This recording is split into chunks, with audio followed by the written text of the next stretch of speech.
It is not that we have a short time to live, but that we waste a lot of it. You know the feeling. The alarm goes off, and before your feet even touch the floor, the weight settles in your chest. You reach for your phone, and instantly the world floods in. Emails demanding your attention, news headlines designed to scare you, and social media feeds showing you everyone else living a perfect life. You haven't even brushed your teeth yet, and you already feel behind. You rush through the coffee, fight the traffic, and sit at your desk feeling like a passenger in your own body. You are surviving, but you are not living. We often convince ourselves that changing this narrative requires a massive overhaul. We think we need to quit our jobs, move to a cabin in the woods, or win the lottery to find peace. But that is a lie. True change doesn't happen in the grand gestures. It happens in the micro moments of your day. In this video, I will share the 5 specific Stoic habits I integrated into my life for just 7 days. These aren't abstract theories found in dusty books. They are practical, immediate shifts that eliminated my chronic anxiety, sharpened my focus, and returned the control of my life back to me. If you are ready to stop reacting to life and start leading it, you are in the right place. Join our community of wisdom seekers by clicking subscribe, and let's begin the transformation. Habit 1. The morning anchor. The first habit I changed was the most critical because it dictates the trajectory of everything that follows. In modern America, we have conditioned ourselves to wake up in a state of defense. When the first thing you do is look at a screen, you are handing the keys to your mind over to strangers. You are reacting to the world before you have even centered yourself. The Stoics had a remedy for this. It is a concept called premeditatio malorum, which translates to the premeditation of evils. Now, I know what you're thinking. That sounds pessimistic. You might ask, why would I want to start my day thinking about bad things? Isn't the goal to be positive? Here is the truth. Blind optimism is fragile. If you walk out the door expecting the world to be perfect, the first time someone cuts you off in traffic or a coworker makes a snide comment, your peace is shattered. You crumble because you were not ready. For 1 week, I stopped checking my phone in bed. Instead, I spent 5 minutes lying still, practicing this habit. I visualized the day ahead, not as I hoped it would be, but as it likely would be. I used the specific script that Marcus Aurelius, the Roman emperor, wrote to himself over 2,000 years ago. He said, "Today I shall meet people who are meddling, ungrateful, aggressive, treacherous, malicious, and unsocial." I visualized the traffic jam on the I-95. I visualized the barista getting my order wrong. I visualized the email from my boss that usually spikes my blood pressure. But I didn't stop there. I visualized myself moving through these obstacles with total calm. I saw myself not reacting, but responding with patience. This is not pessimism. This is armor. By anticipating the cold water, the shock is removed. When I actually got stuck in traffic on Tuesday, instead of pounding the steering wheel in frustration, I smiled. I thought, I expected you. You are right on time. This habit shifts you from being fragile, where the slightest bump breaks your mood, to being anti-fragile. You become someone who is ready for the world, rather than someone who is constantly wounded by it. If you want to change your life this week, do not touch your phone until you have put on your mental armor. Habit 2. The art of differentiation. Once you have armored your mind, you must learn where to direct your energy. This brings us to the second habit, which addresses perhaps the single greatest source of anxiety in modern life: the illusion of control. We are exhausted because we are trying to carry the weight of the entire world. We stress about the stock market, the results of an election, the weather, the opinions of people we haven't seen in 10 years, and the number of likes on a photo. We burn up 90% of our mental fuel worrying about things that we cannot change. The Stoic slave-turned-teacher, Epictetus, opened his handbook with a rule that is absolute. Some things are up to us, and some things are not up to us. It sounds simple, almost too simple. But applying it is a revolution. For my 1-week experiment, I adopted a habit I call the binary filter. I created a mental trash bin. Throughout the day, every time I felt a spike of cortisol, that tightness in the stomach when things go wrong, I paused and asked myself one single question: is this entirely within my control? If the answer was yes, I took action immediately. If the answer was a no, I mentally threw it in the trash bin. I treated it with indifference. Let me give you a real-life example from the week. I was waiting for a reply to a very important email regarding a project I care about deeply. By Wednesday, I hadn't heard back. My old self would have refreshed the inbox 100 times, spiraling into self-doubt. Did I say the wrong thing? Do they hate the idea? Is my career over? This time, I applied the filter. Is their response time up to me? No. Is their opinion of my work up to me? No. What is up to me? I can send a polite follow-up, and I can continue working on my next project. So, I sent the follow-up, and then I let it go. I physically visualized the worry dropping into the trash. The amount of energy this released was staggering. When you stop obsessing over what the world does to you, and start focusing solely on how you respond, you reclaim your life. You realize that while you cannot control the wind, you can always adjust your sails. Habit 3. The pause of judgment. As we move deeper into the week, the challenges become more internal. We have armored our mornings and filtered our focus, but what about our emotions? This leads us to the third habit, which fundamentally changed how I interact with reality. We suffer not because of what happens to us, but because of the stories we tell ourselves about what happens. Imagine you are driving and someone speeds past you, swerving into your lane. What is your immediate reaction? Usually it is anger. You might think, what an idiot. He has no respect for safety. He almost killed me. Notice what just happened. The event was a car moving from one lane to another. The story you added was about disrespect, stupidity, and danger. The event didn't make you angry. Your judgment of the event made you angry. Marcus Aurelius was a master of stripping away these stories. He would look at a luxurious purple robe, the ultimate symbol of power in Rome, and remind himself, this is just sheep's wool dyed with shellfish blood. He would look at a fine vintage wine and say, this is just rotting grape juice. He wasn't trying to be depressing. He was trying to see things objectively, without the emotional baggage. For this week, I practiced a habit I call stripping the story. I committed to using what Stoics call objective speech. Here is how it played out. On Thursday, I had a difficult conversation with a colleague. He was critical of my work. His tone was sharp, and he interrupted me twice. My old instinct, the autopilot reaction, would have been, he is attacking me. He is arrogant and trying to humiliate me in front of everyone. This is a disaster. Instead, I stripped the story. I forced myself to describe the event like a scientist observing a lab experiment. He raised the volume of his voice.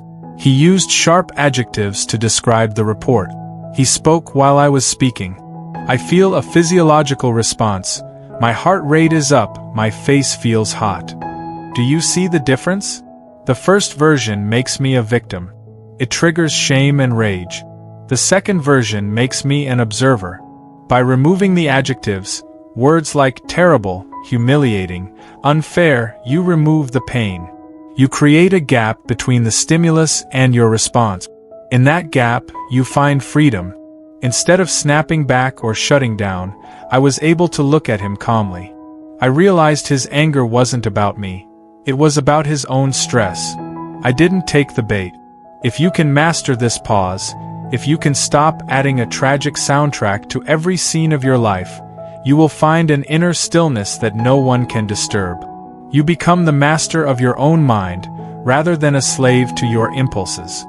Habit 4. Voluntary discomfort. By Friday I felt lighter. My mind was clearer. But Stoicism isn't just about thinking. It is about endurance. It is about training the will. This brings us to the fourth habit, and I will be honest with you. This one is the hardest for modern Americans to accept. We live in the comfort trap. Think about your average day. You sleep on a memory foam mattress in a climate-controlled room, set to exactly 70 degrees. You order food from an app so you don't have to cook. You have infinite entertainment in your pocket so you never have to be bored. We have engineered discomfort out of our lives. The problem is, when you live in a padded room, you become soft. Your tolerance for friction disappears.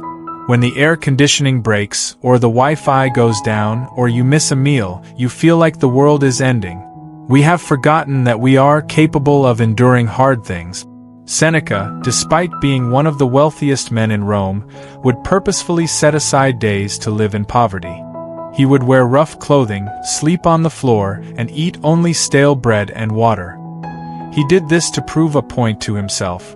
Is this the condition I feared? He realized that if he could be happy with nothing, then he had nothing to lose. He was invincible. For my week of Stoicism, I adopted the habit of the daily hardship. I committed to one small act of voluntary discomfort every single day. On Monday, I took a freezing cold shower. It was shocking. My brain screamed at me to turn the hot water knob, but I stood there and breathed through it. On Tuesday, I fasted for 24 hours. I felt the hunger pangs, and instead of rushing to eat, I just observed them. On Wednesday, I drove to work in complete silence. No podcast, no music, no distraction. Just me and my thoughts. Why would you do this? Why make life harder than it needs to be? Because when you voluntarily choose discomfort, you kill the fear of it. By Saturday, I realized something profound. I am okay. I can be cold, I can be hungry, I can be bored, and I am still me. My happiness is not dependent on the temperature of the room or the flavor of my latte. This builds a deep, rugged confidence.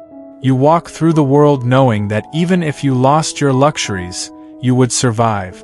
You stop clinging so tightly to your comforts, which ironically allows you to enjoy them more when you have them. You are no longer their servant, you are their master. Habit 5. The evening court. We have arrived at the end of the day. You have navigated the morning with armor, filtered the noise, stripped the stories from your emotions, and embraced discomfort to build strength. But there is one final, crucial step. If the morning is for preparation, the evening is for judgment. This brings us to the fifth and final habit, the audit. The modern American evening is often a disaster for the human soul. We come home exhausted, but our minds are still racing. We carry the residue of every conversation, every mistake, and every unfinished task into our sanctuary. And what do? We numb ourselves. We turn on the TV, we pour a drink, or we scroll through social media until our eyes burn, desperately trying to distract ourselves from our own thoughts. We go to sleep with open tabs in our brains. This is why so many of you struggle with insomnia. This is why you wake up tired. You haven't processed the day, you have just paused it. And because we never review our actions, we repeat the same mistakes for years. We get angry at the same triggers, we procrastinate on the same goals, and we wonder why we are stuck. Seneca, the great Stoic, had a nightly ritual that he never skipped, no matter how tired he was. He wrote, "When the light has been removed and my wife has fallen silent, I examine my entire day and go back over what I've done and said, hiding nothing from myself, passing nothing by." For my week of transformation, I implemented the judge's bench. I put my phone in the other room 30 minutes before sleep. I took out a physical notebook. Pen and paper are essential here, as the act of writing slows down the mind, and I asked myself 3 specific questions. Question 1. What did I do well today? We are often our own harshest critics. We obsess over the one thing we did wrong and ignore the 10 things we did right. It is vital to acknowledge your wins. Did you resist that impulse to check your phone this morning? Did you stay calm when the traffic was gridlocked? Write it down. Reinforce the behavior you want to see. I was disciplined. I acted with courage. Question 2. Where did I fail my principles? This is not about beating yourself up.